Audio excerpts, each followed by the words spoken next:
it's Dr. Sandman, and I hope that all of you are doing great. Today's time for another Mug Mutterings video. It's been a while since I've done one of these, and if you don't know what a Mug Muttering video is, it's basically a thinly veiled attempt at showing you my mug collection while I do story times. This one's a little cracked, doesn't matter. This one was a gift from my partner, and it's Back to the Future too, with the hoverboard. How cool is that? And today it's empty, because I drank everything much earlier, and I was intending to do this video much earlier, but it didn't happen. So this one's a fun one. Well, kinda. So it's my story of how I met Alice Cooper, and then other things happened. It was about a year ago, and I actually know exactly what day it was. It was World Goth Day, which I believe is May 23rd or 22nd. So yeah, almost a year. And I was just at my job, which I need to make it abundantly clear. I do not live in a place in the world that is a destination spot. So like when people of note, whether they're famous or like have or like they're on vacation from like a nice country, it's confusing because there's nothing here, you know? We're kind of like a town that you go through to get to other places, you know. My city isn't remarkable in any way. I mean, it is to me, but to people who are not from here, it's really not. So just like, I don't live in Los Angeles is basically what I'm saying. And I don't live in New York City. I live in upstate New York. So I was at my job that day and just doing shit, and this person, and the store was empty, and this person comes in, and I see them from the entrance. The desk that I work at is much further in. I work at a store in the mall, and I saw this person. I looked up and I went to go say, like, you know, hi, how are you? And I said, hi, how are you? Because even at a distance, without my glasses, there was something about this person. Their aura was different, perhaps. Very unassuming person, just an older gentleman who was wearing a black tracksuit and a black baseball hat, no markings on it that I can remember, and a very lovely woman with him. He came in and he goes, hello, and as he gets closer, I was like, this fucker looks exactly like Alice Cooper. And then he comes right up, and I'm like looking in his eyes, and I'm just like, hold on a second. And he says, where in the mall can I get some coffee? Where can I buy coffee in the mall? And I'm staring at him, and then I heard him speak, and in my head I was just like, he sounds just like Alice Cooper. This might be Alice Cooper. I grew up listening to Alice Cooper. I love his music. He was one of my favorites when I was little. And so everything in me was like firing signs of like, you know this person. Oh, by the way, one of the less cool things about me is that I'm very easily starstruck. It's not my favorite thing about myself, but it is a fact about me. So as I'm trying to just look at this person and be like, is this fucking Alice Cooper? He's asking me a question. How rude. He says, like, where in the mall can I get a coffee? And I am trying to process everything in my head and figure out, is this Alice Cooper? And also answer his question. So I looked at him and I said, there's no place to get coffee. You can't get coffee in the mall. And I'm like staring at him, and I sound very weird as I'm talking because I'm like, who the fuck is this man? And he was very nice, and he said, that's so strange. Where? He goes, there's nowhere to get coffee? And I said, not yet. And I said not yet because, ironically, a week later was the opening date for a cafe that the owner of my store was opening, and I knew about it. But I didn't know how to explain that to him and also process everything that I was feeling at the same time, so I just said not yet, which is very cryptic and eerie for someone asking a very mundane question. So he goes, where do you people who work at the mall get your coffee? And he's like, not like being rude, he's just like asking, like, where do you guys get your coffee? And I said, I don't know. And he goes, oh, well, thank you. And then he leaves around the other way. And his wife, who I now know is his wife, she kind of looked at me and she like did like this little like smile and laugh, which is what confirmed that that was Alice Cooper. Her doing that let me know that she knew I was trying to figure out who he was, and she knew what was going on in my head. So they go for a minute, and I really, so I get really starstruck, but I also don't want to be wrong and embarrass myself in front of a normal person. So I didn't really immediately say, all right, Alice Cooper. So I was thinking about it, and then I was just like, I just gotta go ask him. And so I closed the store and I went like looking everywhere for him until I spotted him again. And I found him and I walked right up to him and I said, I'm so sorry. Are you Alice Cooper? He said, yeah. And I was like, I am a huge fan. I tried to act cool. I tried to be as calm as I could because I didn't want to scare away someone who I've looked up to since I was little. And I said, I'm a big fan. Can I please take a picture with you?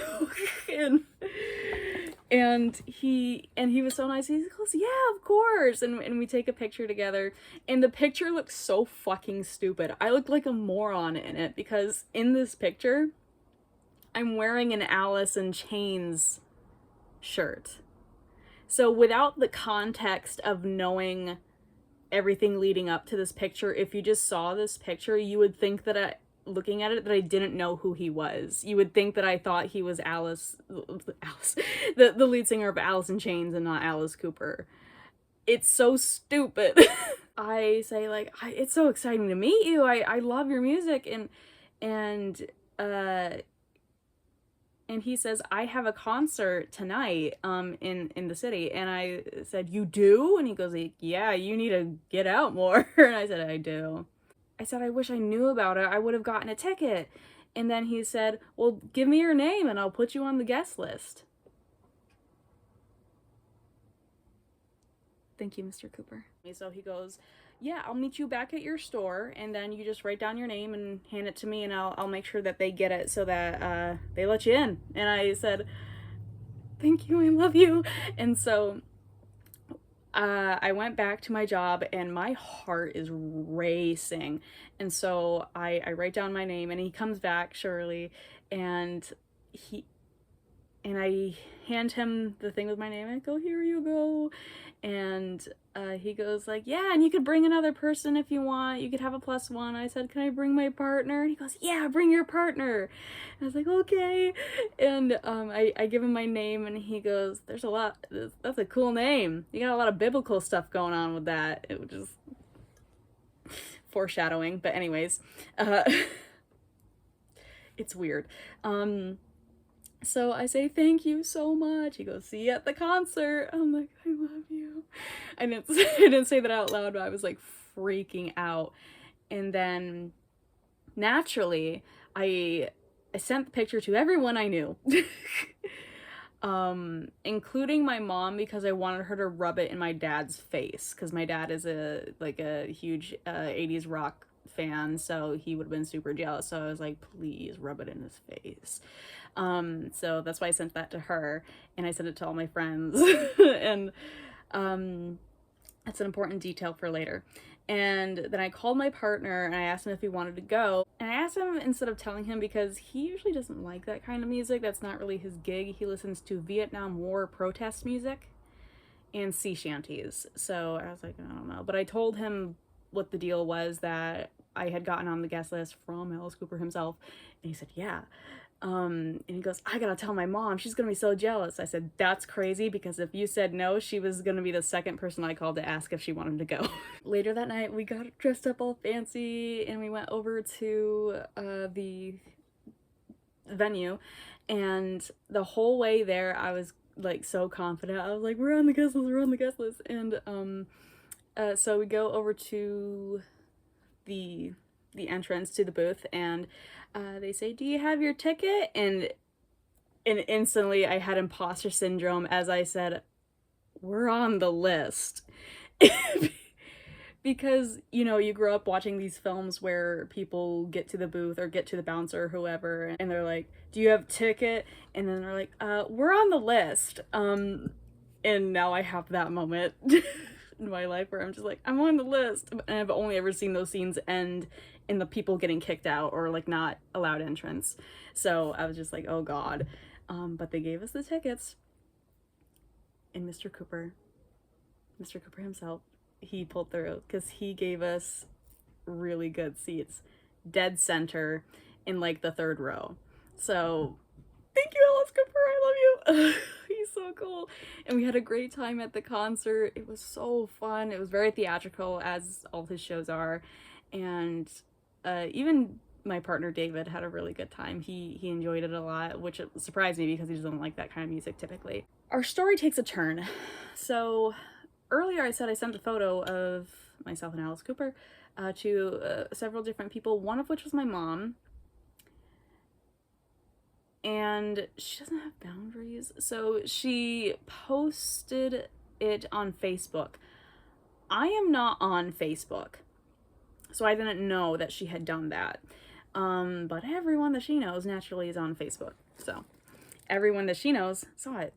And so that weekend, a change of tone was my mama's funeral. My grandmother on my mother's side's funeral. She had passed months before, but they wanted to wait until it was like nicer weather to bury her and have, you know, the ceremony. And she was cremated, so they had to wait until the ground was, you know, not so firm to dig into, you know. So my mother picked me up for the funeral, and I also want to address beforehand, I was not close with my mama, so I don't need any condolences, like may she rest in peace, but we were not close. But my mom, very close to her mother, and so here's the thing that you need to know about my mama, my grandmother on my mother's side, my maternal grandmother. She is the matriarch of my family. She, like, everyone reports to her. like she, like, things don't happen without her knowing. She she is like the center of the family. Like, she is like the head of it. So her passing was a really big deal on my mom's side of the family. Like, it wasn't just a like, oh, we love you so much. Like, it was a lot of that, but it was also a lot of like, this is our bloodline leader who has just passed. Like there was a lot of that attitude surrounding it as well. It makes it sound like my family's a cult. We're not. So maybe them a little bit. We went to the cemetery where she was going to be buried, and again, she was cremated. That's an important detail, I guess. Also, this is all related to the Alice Cooper story, trust and believe. So my mother and I were the first people to get there. My mom and her sisters were all the people who were organizing it and putting it on and making sure everything was done. And so they were there. So they were all there first, but before anybody else, it was myself and my mom. And so we drive through the cemetery and we go to where her grave is, because she was going to be buried beside her husband and her daughter, my aunt who had passed a couple years ago. And my mom, we stopped the car and she's looking over and she's like, "Where's the hole?" I said, "What?" And she goes, "Where's the hole in the ground?" And I look over, I said, "Are we like at a bad angle? Like is the grass covering it? Because the grass is kind of tall." And she goes, is this the wrong grave? No, I'm certain it's the right one. She goes, can you go and check and see if there's a hole and if this is the right grave? And I said, yeah, sure. So I got out of the car and I went to the grave. There was no hole to bury my grandmother. Which, again, it would be a small hole because she was cremated, but nothing there. So I reported back to my mother and she goes, you're fucking kidding me. Which I want to make a little unrelated but kind of related note. If you have never had to bury somebody, it is expensive to get someone to fucking dig a hole. Did you know this? It is expensive. It is stupidly expensive to get someone to dig a hole to bury your loved one. And it is even more expensive. Well, I don't know if it's more expensive, but it's an additional fee to get them to fill the hole back in. Isn't that the dumbest thing that you've ever heard of in your entire fucking life? I digress. So my mom calls all her sisters to let them know, like, there's no hole. And I hear them over the phone screaming, are you fucking kidding me? What did we pay them for? And like saying, and like another one of my aunts going, I'm sorry, I don't think I heard you right. Did you say there's no hole like in the ground? And then she goes, yeah, there's no hole. And again, like I said before, my mama was very well loved on my mom's side of the family. But in addition to that, there's like a big respect aura around her because she is the matriarch of the family. So this isn't just like disrespectful in the sense that they paid you and you didn't fucking do it. It's also offensive because this is a very important member of my lineage. And so chaos ensues. My mom's sisters all arrive. So her three other sisters, her three surviving sisters, arrive before anybody else, and they're all understandably fuming. Like, they are so over, like trying to contain the rage within them that how dare they not dig the hole to bury their mother, which, like, again, warranted crash out, completely warranted. So I'm not saying, oh, they're so ridiculous for overreacting. They are underreacting, frankly. So they're all like saying, well, what are we gonna do? Oh, well, we can't just tell everybody not to show up. We can't postpone. What are we supposed to do? And I can't remember which one of my aunts did this. For the life of me, I can't remember. I think it was my Aunt Char. I'm not sure. But one of them is like fuming. And to like give you an idea of what the cemetery looks like, it's on like a big hill. It's not that steep. And right next to where my family is buried, there's like a hedge with like a little brick wall. And beyond that is just like an open field where later on in the year it's used as a pumpkin patch. But this is still in May that this occurred, so it's just an open empty field, and it's a very gloomy day, it's cloudy, and so it's just us there, and they're all like talking amongst each other, like, what do we do? Who do we tell? What do we tell everybody to do? Do we stop it? Do we keep going as planned? How are we gonna proceed? And my one aunt is like by herself. She has like wandered off to the edge of where like this hedge is, and she's fuming, and they're not paying attention to her. And I think it was my Aunt Char, I can't remember, and she says, she projects into the field of nothing. Why doesn't my mother have her hole? Which, yeah, go off. But that is an insane thing to have to hear. We can't reschedule the funeral, so everyone shows up little by little, and then the main character of this story. You thought the main character of the story is Alice Cooper? Think again. The main character of the story shows up. The minister. The minister. So he shows up, and by the way, I'm not Christian. I'm not Catholic. I'm a pagan, practicing pagan, that's fine. But this was a very nice minister. He was very polite, very respectful, and he actually knew my grandmother. He would visit her in her home. She died of cancer. He would visit her in her home a couple times a month for a couple years leading up to her death. And so he knew her well, and like prior to that she had attended his church. So he's going up to everybody and like introducing himself, and you know, of course, offering condolences, saying I'm so sorry for your loss.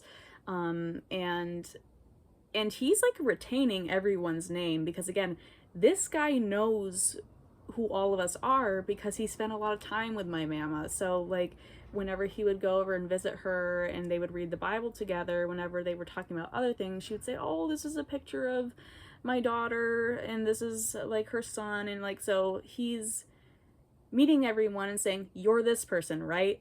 And like he knows everyone at this funeral, which honestly is wonderful. I loved that. I thought like I don't know, just like the humanity in people is a rarity this day, so it was kind of nice to see. He goes, and you're Raven, right? You're Debbie's youngest. And I said, yeah.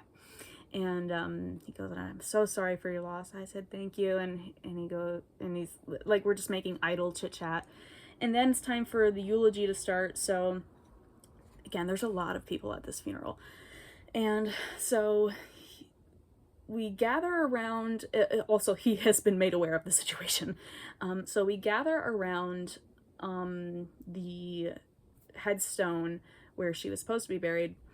And there's kind of a gap between the minister and the headstone and like everybody else. There's kind of like a semicircle of people with like the group of the mass of people behind them, and then this like semicircle of people, and then the minister and the headstone right here. And on this edge of people who are in the front are my mom and her sisters. And I am right next to my mom because obviously she is a wreck and I'm trying my best to comfort her. I'm like right by her side. I have my hand on her shoulder, and you know, it's tough. Funerals are never fun. And so I'm just doing what I can to comfort her because, again, my mom, super close to her mom, almost worshipped her mother. So in an unhealthy way. So I'm just trying to comfort her as best as I can. And so it gets dead silent because we're waiting for it to start. And then the minister says, Raven. And he says it loud enough so that I can hear, because like there's a little bit of a distance between us, which means naturally other people could hear it as well. He goes, Raven, I heard you met Alice Cooper. My weeping mother beside me. I said, yeah, I did. And the minister said, that's really cool. That's cool. We are gathered here today, like that fast, like he takes a moment. Are you comprehending how fucking insane this is? Like, he is ready to give a eulogy, and he goes like, you met Alice Cooper? That's cool. All right, let's get the shindig started. Like, it was like he was workshopping his improv. It was so good. This guy was the highlight of the funeral. And I'm a very, like, I try to be real, and the fact of the matter is sometimes funerals are funny. That's just life. They are sad, but they can also be funny. And this man was the star of the show. So he starts the eulogy, and he's like, so I know that, you know, today's ceremony hasn't gone exactly as it was supposed to. There's a bit of a mix-up, referencing the lack of hole in the earth. And he goes, and I knew Peggy, and I knew that she always took everything in stride. My mama's name is Peggy. And that if we could hear her, she would have said, "Oh well." And I saw my mom and all her sisters go because she was a chronic complainer, this woman. And so the eulogy is going on, and he goes, "Now, Peggy used to love to sing in church, so I think I'll proceed with a song about our Lord that that she would have appreciated to hear. And you're welcome to sing along with me." And then he said, and in the words of John Denver, "If you can't sing good, at least sing loud." I don't know if I look like it, but I'm a huge John Denver fan. So this man's quoting fucking John Denver, "Take me home, country roads looking ass." Like, this is a great minister. This is a great eulogy. I'm having an amazing time. They sing the song and he goes further in the eulogy, and he's wrapping it up. The shit that this man says. This man says as follows. He said, "Now, we all know that Peggy was a Christian, and I know that she would want me to invite you all to take Jesus into your heart." And in my head, I'm like, okay, here we fucking go. And just grin and bear it. and he goes on. He goes, "She would want me to let you all know that she would want you to open up your hearts to Christ, and that, you know, we're all on different journeys with our spirituality, and I know that not everybody has the best relationship with church and when things like that, and that's okay. And some of us had made mistakes in the past and made some really poor decisions, and we might be ashamed of that, but that's okay. And you should still welcome Christ into your heart and follow the path of the Lord."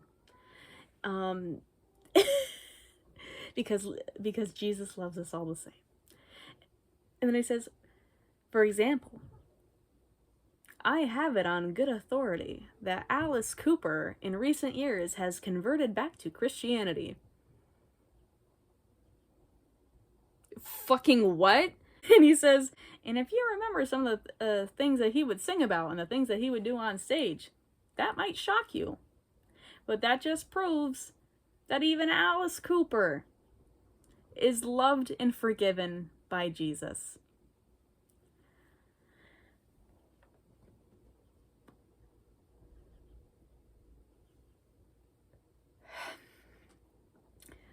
My mama was not an Alice Cooper fan. In fact, I would go as far, now she's never said this outwardly, but in fact, I would go as far as to say that she probably hated Alice Cooper. She listened to exclusively country music, and church music. And I would bet every cent I have that she would attest that she hated Alice Cooper, and yet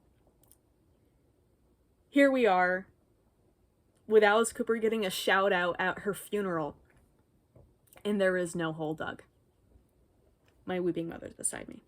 And I could just, and this is an older man, and I could just imagine that in his head, he's like, "Yes, I nailed that one. I nailed this eulogy.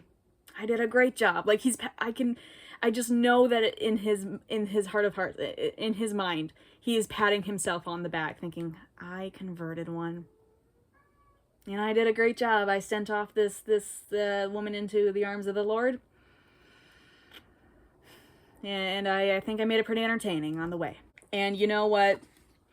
I don't know what he got paid, if he got paid, but if he got paid, it should have been tripled, because that was worth every fucking penny. For those of you who need closure on what happened with the hole or lack thereof, so one, I don't even know if he was a family member. He might have just been a friend of the family.